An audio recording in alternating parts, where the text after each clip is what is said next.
Muito prazer, o meu nome é Carol, eu sou cristã e historiadora e sejam muito, mas muito bem-vindos de volta a mais um vídeo depois de um ano parado aqui no canal A Bíblia Capítulo a Capítulo. Como vocês podem reparar, meu cabelo tá diferente, tá maior do que do último vídeo porque realmente faz um ano, 11 ou 12 meses, literalmente, que eu não gravo nada aqui pro canal porque eu estava com um incômodo muito grande, que era a forma como eu estava gravando. Eu estava fazendo um roteiro com todas as falas que eu falava, eu estava digitando palavrinha por palavrinha, e primeiro que isso me dava um trabalhinho desnecessário, e depois o resultado na pós-produção eu não gostava tanto, porque eu ficava com o olho parado assim, lendo o que estava acontecendo, então eu não tinha muita expressão, porque se eu piscasse eu perdia o texto. Então eu tinha que ficar muito parada e, encarando ali. Eu achava que ficava muito robótico. Então, dessa vez, eu estou fazendo um teste diferente pra ver se fica bom esse novo formato. Se ficar, pode escrever que eu voltei pra ficar e eu quero chegar a Apocalipse 22 com vocês aqui. Mas antes de mais nada, já deixa sua inscrição, a sua curtida, o seu comentário e compartilha esse vídeo, porque assim, depois de um ano, o YouTube com certeza não vai entregar esse vídeo igual eu estava entregando antes. Então assim, compartilha para que as pessoas saibam que o canal voltou, para que novas pessoas saibam que esse canal existe, e aí eu vou ter mais ânimo ainda para continuar. Então eu tô aqui com os livros que eu vou usar hoje, que é o capítulo 19 do Patriarcas e Profetas, nada mais, nada menos do que o primeiro parágrafo. Tem um pequeno comentário aqui do Revivados pela Sua Palavra, que eu só quero usar para tirar uma nota de uma coisa, e é claro... Ui, cadê? Temos a nossa Bíblia maravilhosa, King James 1611, que é a tradução do Testos Receptus. A melhor tradução que existe, e eu digo isso não por ser fácil de entender, mas sim por ser o texto mais fiel aos textos originais. Cachorro, para de mexer no meu tripé, tanto lugar pra você brincar, você vai ficar aí. Tem link aqui na descrição da Bíblia nessa versão. E assim, se você tem um pouco de dificuldade com a palavra mais arcaica e tudo mais, tudo bem você pegar uma Bíblia Viva, por exemplo, que é uma tradução mais atual, ou então realmente uma tradução que seja atualizada para entender as palavras que você não entende. Mas toma cuidado, porque alguns sentidos mudam quando você tenta atualizar demais aquele texto. Aqui não, aqui tá bem de acordo com o primeiro texto, com o texto recebido, então você tem muito mais segurança de que você tá lendo realmente aquilo que devia estar lendo. Enfim, sem mais delongas, roda a vinheta, porque eu tava com muita saudade dessa vinheta. Ela é a coisa mais fofinha que tem.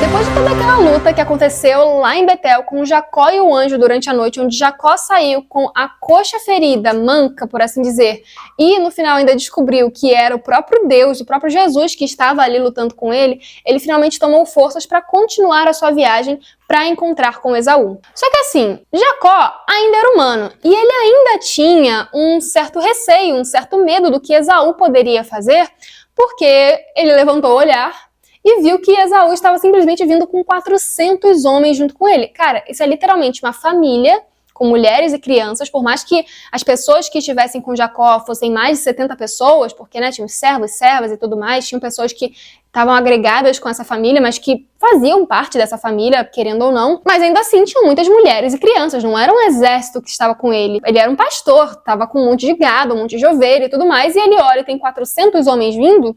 Por mais que 70 pessoas seja uma família grande, ainda assim é bem menor do que 400. Então ele teme pela sua vida, teme pela vida da sua família principalmente, e aí com isso ele vai dividir os seus filhos e as suas esposas. A gente já explicou porque que ele tinha mais de uma esposa, vai ver os vídeos aí traçarás. É um pouquinho mais robótico, mas dá pra entender. E aí ele coloca por ordem de menor importância na frente e mais importante atrás. Raquel, no caso, foi a esposa que Jacó sempre quis ter. Foi a esposa que realmente ele trabalhou para ter daqueles primeiros 7 anos, só que ele foi enganado por seu tio Labão, que deu primeiro Lia em casamento. Tudo bem que tinha a tradição de que a irmã mais velha tinha que se casar antes da mais nova, mas, assim, custava ter dito isso, né? Qualquer coisa ele tinha arrumado alguém para casar com Lia para depois ele casar com Raquel. Mas então, Labão fez essa confusão, fez essa lambança na vida de Jacó e na vida das filhas dele. Sendo assim, Jacó e Raquel não tinham culpa de se amar mais ali, porque realmente foi ela que ele tinha escolhido de verdade. Então ele colocou ela lá atrás com seu filho José, e nessa hora provavelmente ela já estava grávida de Benjamim também, só que ainda não tinha nascido, então ela foi colocada lá atrás para ser a mais protegida, né? Porque se o exército atacasse primeiro, ia atacar as que estavam na frente dela. Depois colocou Lia, que aí seria a sua primeira esposa, mas ainda assim aqui ele não tinha escolhido, então colocou ali em segundo lugar, com aquele mundaréu de filho que ela já tinha dado para Jacó. E aí depois colocou as suas concubinas, as esposas também, que eram as escravas, que eram as servas de Raquel e de Lia. Não está escrito isso aqui, mas eu acredito que talvez ele tenha colocado em terceiro lugar a serva que era de Raquel e em primeiro lugar a serva que era de Lia, né? Por preferência mesmo, talvez, não sei.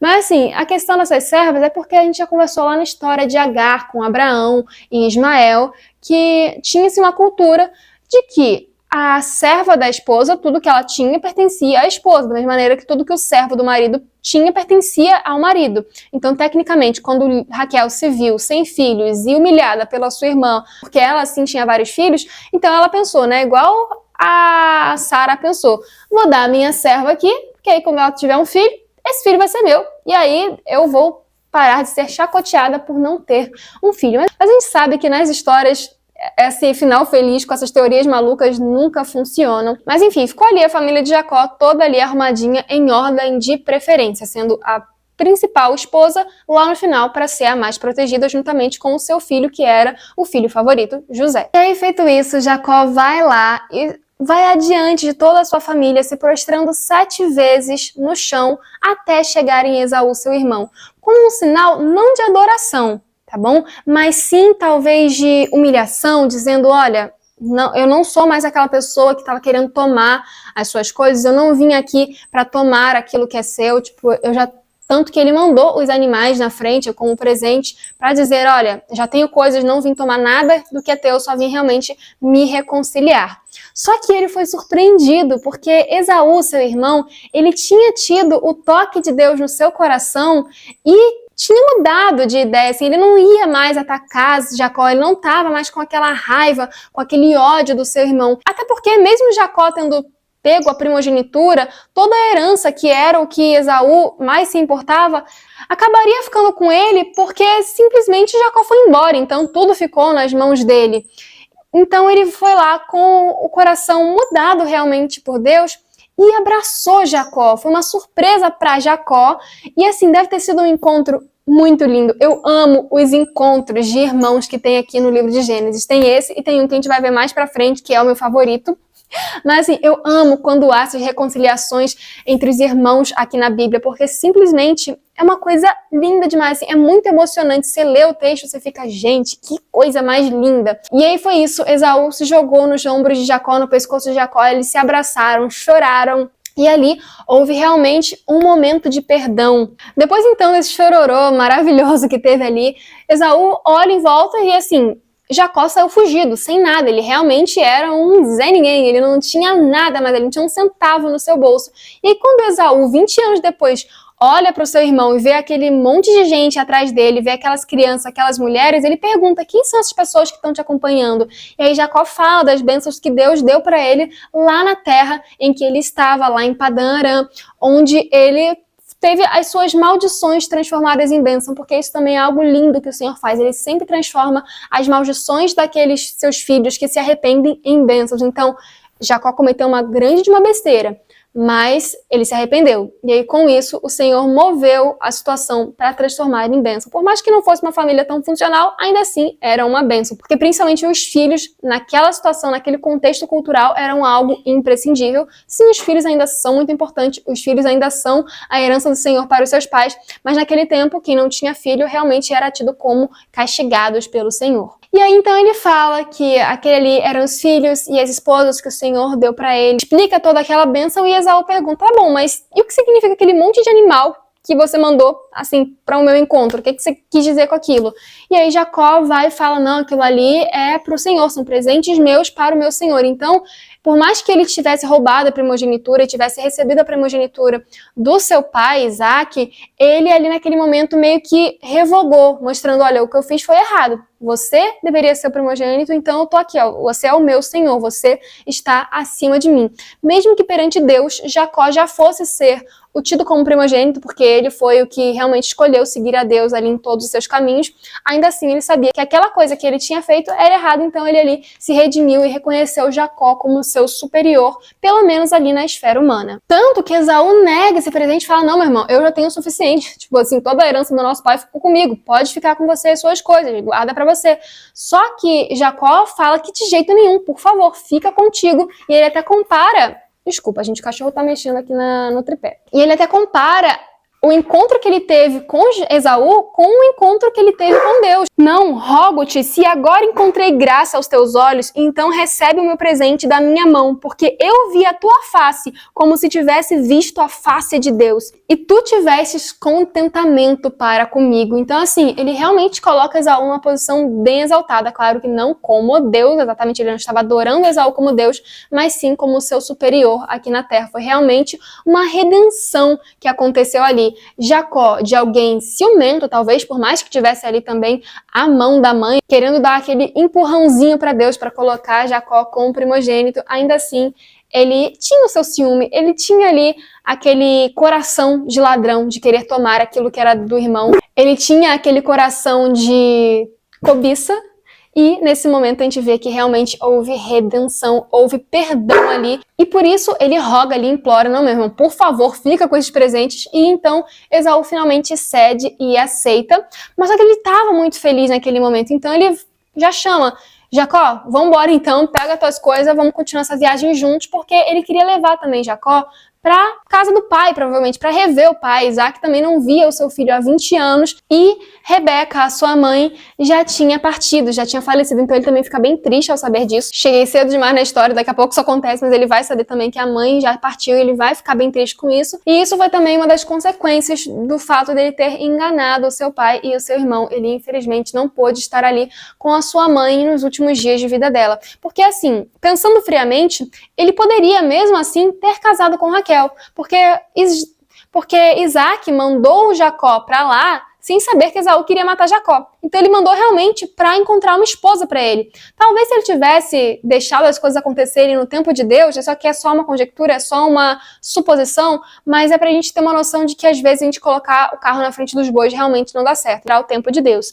Então, vamos supor que no meio tempo em que ele estava ali esperando o momento do pai realmente decidir mandar ele para procurar uma esposa, talvez Lia já tivesse sido desposada por outro, que tivesse chegado ali antes dele, e quando ele chegasse lá, realmente só Raquel estivesse disponível e ele já se casasse com Raquel, meio que talvez sem precisar de passar por tudo aquilo que ele chegou a passar. Talvez a história tivesse tido um outro rumo, mas é aquilo, não dá para mudar o passado, o sim não entrou na história, e o Senhor sim transforma a maldição em bênção. Tanto que todos os filhos dele que vieram de Lia viraram patriarcas também das tribos de Israel. Então sim, o Senhor transforma a maldição em bênção, sim, as coisas depois tomam um rumo melhor. Mas voltando ao versículo que a gente está agora lá no versículo 13, Esaú insiste então para que Jacó vá com ele, só que ele fala, meu senhor, irmão, eu tô com criança, você tá com soldado. Pensa bem, tipo, o passo da criança é bem menor do que o do soldado. Tipo, eles vão se cansar, o gado, as ovelhas vão se fadigar, vão morrer no meio do caminho. Tipo, a gente tem que andar no passo dos meninos. Da mesma maneira que Moisés, lá na frente, vai atravessar o deserto no passo dos meninos, ele fala essa mesma frase aqui. E isso é uma coisa muito interessante, porque às vezes a gente olha pra criança, olha pra quem é mais novo na fé do que a gente e quer apressar já algumas coisas. Mas a gente tem que lembrar sempre que a fé, que a caminhada com Deus é um degrau de cada vez. É realmente muito alto até você chegar ao céu. Mas é um passinho de cada vez. E se você tenta dar 2, 3 passos a mais, tipo, passar a escada mais do que você aguenta, provavelmente você vai cair e talvez chegue muito mais lá embaixo. Assim, é mais fácil você se perder tentando adiantar o passo do que se você for realmente um passinho de cada vez. É por isso que quando eu vejo uma pessoa que talvez ainda não tenha compreendido certas coisas que eu compreendi da Bíblia, de maneira nenhuma eu vou julgar. Porque quando eu estava naquele ponto, eu tive a bênção de encontrar com pessoas que não me julgaram. Então, quando eu ainda não entendia 100% da modéstia cristã, eu encontrei pessoas que já entendiam mais do que eu e não me julgaram por aquilo, mas me deram um exemplo. E aí eu posso dizer que eu fui no passo dos meninos nessa história e hoje eu tô onde eu tô. Não vou dizer que eu 100%, provavelmente tem coisa para eu aprender ainda. Mas você consegue entender esse exemplo? Quando a gente vai no passo dos meninos, quando a gente vai no passo das pessoas que têm talvez menos experiência na fé, é melhor para todo mundo. Porque você não fica estressado querendo apressar a pessoa, você não fica ali se sentindo incomodado com aquela situação, mas pelo contrário, você ajuda aquela pessoa a chegar mais longe, a ir de passinho em passinho. Da mesma coisa com as crianças de maneira prática mesmo. Você não vai querer que a criança que acabou de nascer já saiba ler e escrever, mas você vai ali ensinando passinho por passinho, primeiro mexer as mãozinhas, depois fortalecer os músculos das mãozinhas, para depois pegar no lápis, para depois começar realmente a aprender propriamente dito. Eu espero que vocês tenham entendido esse exemplo aqui. Mas continuando a história, Esaú então entendeu, não, beleza, as crianças estão aí, não dá para apressar realmente, vai ser muito castigo para elas fazer isso, é porque eles estavam no deserto, né, quente demais, então eles precisavam realmente ir devagarinho. Mas Esaú ainda fala, pelo menos deixa eu deixar alguns dos meus homens aqui com vocês, provavelmente no sentido de que se eles eram homens de guerra e eles eram uma família sozinha, ter alguns homens de guerra ali o protegeriam no caminho. E aí Jacó fala, não, que necessidade tem isso? Eu já encontrei graças nos teus olhos, já tô bem, já tá tudo certo agora. E aí entra um pequeno trecho do Revade pela Sua Palavra que eu imprimi aqui, porque é um comentário eu não lembro, da Rosana Garcia Barros, eu não sei exatamente quem ela é, mas ela fez esse comentário desse dia aqui, e eu achei interessante uma coisa, ela fala que Esaú não permitiria que esses homens ficassem com ele, porque se esses homens entrassem ali, eles estariam entrando em algo que era muito sagrado. E assim, por mais que Esaú tivesse um coração mais quebrantado para Jacó, Esaú sempre foi o filho que tinha um pezinho bem maior lá no paganismo. E por mais que ele tivesse perdoado a Jacó, por mais que ele tivesse se reconciliado com Jacó, Jacó tinha acabado de encontrar com ele depois de 20 anos. Ele sabia que o seu irmão era envolvido com o paganismo. Então ele não tinha certeza, ele provavelmente não ia arriscar confiar a sua família a homens que eram do exército de alguém que provavelmente estava envolvido sim com o paganismo. Primeiro que não se conhece a índole, segundo que é muito perigoso deixar essas influências entrarem, principalmente quando se tem crianças ali. Porque se você deixa uma sementinha de paganismo entrar numa família que é cristã, o estrago pode ser, assim, gigantesco, porque começa a relativizar as coisas. Ué, se fulano pode fazer tal atitude, então por que eu não posso? Então, se isso é errado, por que ele está fazendo?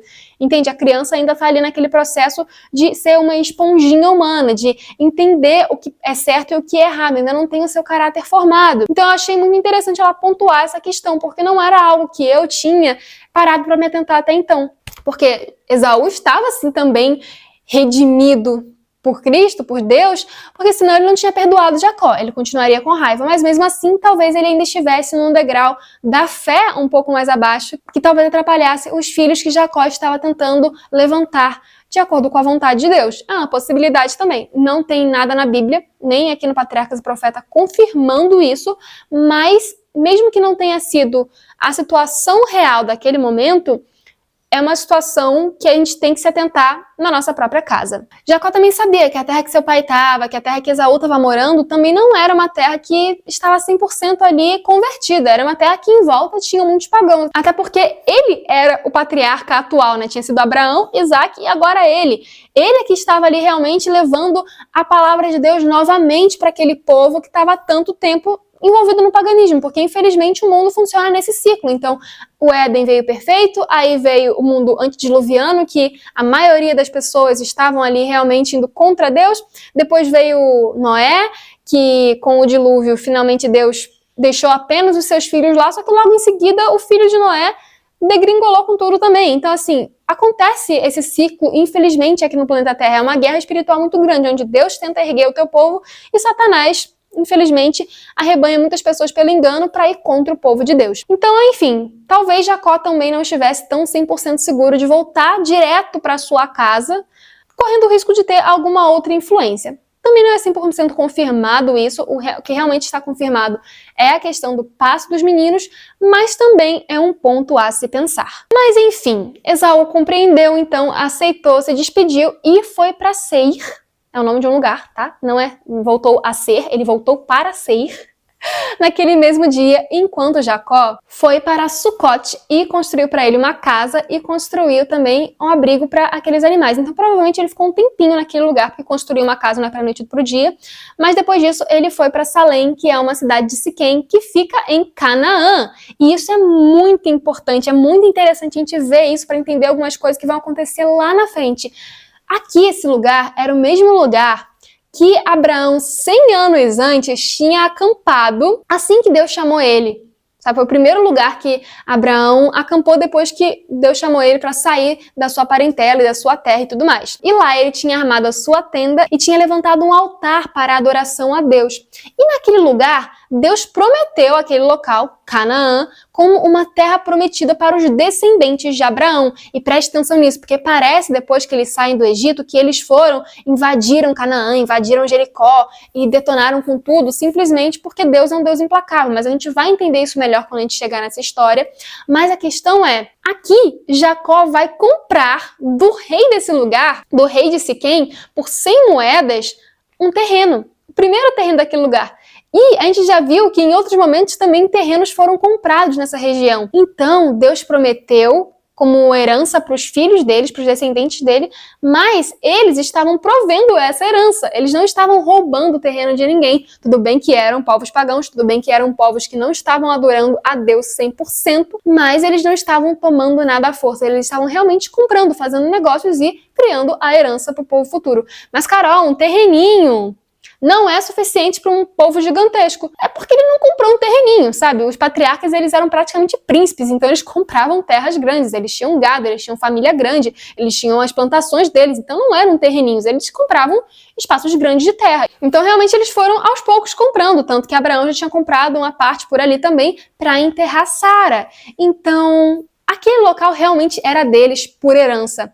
No caso, os outros povos é que tomaram aquele local. E não existia uso capião na época. Então não existe esse negócio de já ficaram 400 anos fora, então eu posso tomar o local. Não, vocês continuaram tomando o local que era de alguém. Era conhecido que aquele local era deles. Então, por mais que tenham passado 400 anos, não tinha uso capião, aquela herança ainda assim era dos filhos, dos descendentes de Abraão, Isaac e Jacó. Enfim, ele montou a sua barraca ali, armou a sua tenda. E, gente, não é uma barraquinha de acampamento, as tendas eram coisas grandes. Então, assim, ele tinha bastante poder aquisitivo e comprou aquelas terras e comprou um pedaço daquelas terras do rei daquele lugar, como eu falei, que era o rei Armor, que era da cidade de Siquém, e o seu filho se chamava Siquém também. O nome dele era o mesmo nome da cidade. E guarda esse nome porque ele vai causar uma catástrofe na próxima história. Mas antes de a gente entrar na história da catástrofe, porque também é só no próximo vídeo, tem mais uma coisa muito legal que eu queria comentar sobre esse ponto aqui, porque a Bíblia é cheia de conexõezinhas, assim, tipo, existem milhares de conexões na Bíblia, o que fazem com que ela realmente seja um livro muito real e confiável, porque foi escrito por mais de 60 pessoas, por mais de 2000 anos, e ainda assim todos os pontos se conectam. Lembrando também que Jacó também ergueu um altar ali, assim como Abraão tinha erguido, ele chamou de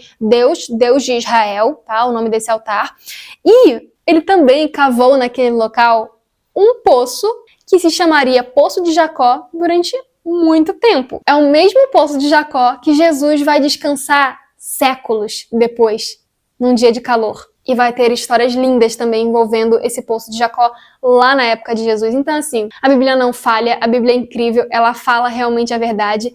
E eu vou ficando por aqui, porque eu acho que eu gostei de gravar esse vídeo nesse formato. Eu acho que ele ficou até maior do que os outros vídeos estavam ficando, e eu espero que tenha ficado mais dinâmico. E, gente, eu gostava dos vídeos quando eles eram mais sérios. Eu nunca fui uma pessoa séria, tá? Eu me fazia de séria aqui em alguns vídeos, mas eu nunca fui uma pessoa de sentar e falar serinho. Eu sou meio bobinha mesmo, assim, bem tipo... faço umas bobeirinhas de vez em quando, é o meu jeitinho. Eu espero que se vocês não me acompanham no nosso Astrelado, possam vir a me acompanhar lá também e possam entender que, tipo, eu gosto de trazer essa leveza, principalmente para os estudos bíblicos, porque não tem que ser algo chato, rígido e engessado, é realmente algo leve. Deus ama o bom humor, Deus ama a alegria, e Ele nos deixou todas essas escrituras aqui, toda essa palavra aqui, para que nós pudéssemos ser alegres nele, para que nós tivéssemos a esperança da salvação. E se nós temos esperança da salvação, para que ficar triste, não é, minha gente? É isso, eu espero muito que vocês tenham gostado. Deixa aqui nos comentários o que vocês acham sobre essa história, se vocês gostam dessa história, se vocês não gostam dessa história. Eu amo essa história, mas é a história que vai começar daqui a alguns capítulos, gente, é uma das minhas favoritas. Eu amo a história de José no Egito. É isso. Já falei, deixe sua inscrição, a sua curtida e o seu comentário. Veja os links que eu deixo aqui embaixo, porque tem o link completo do texto bíblico, do livro que eu uso para me acompanhar nessas jornadas e também de mais algumas coisinhas. É isso. Fiquem com a graça e a paz de Jesus Cristo e até o próximo capítulo. Tchau!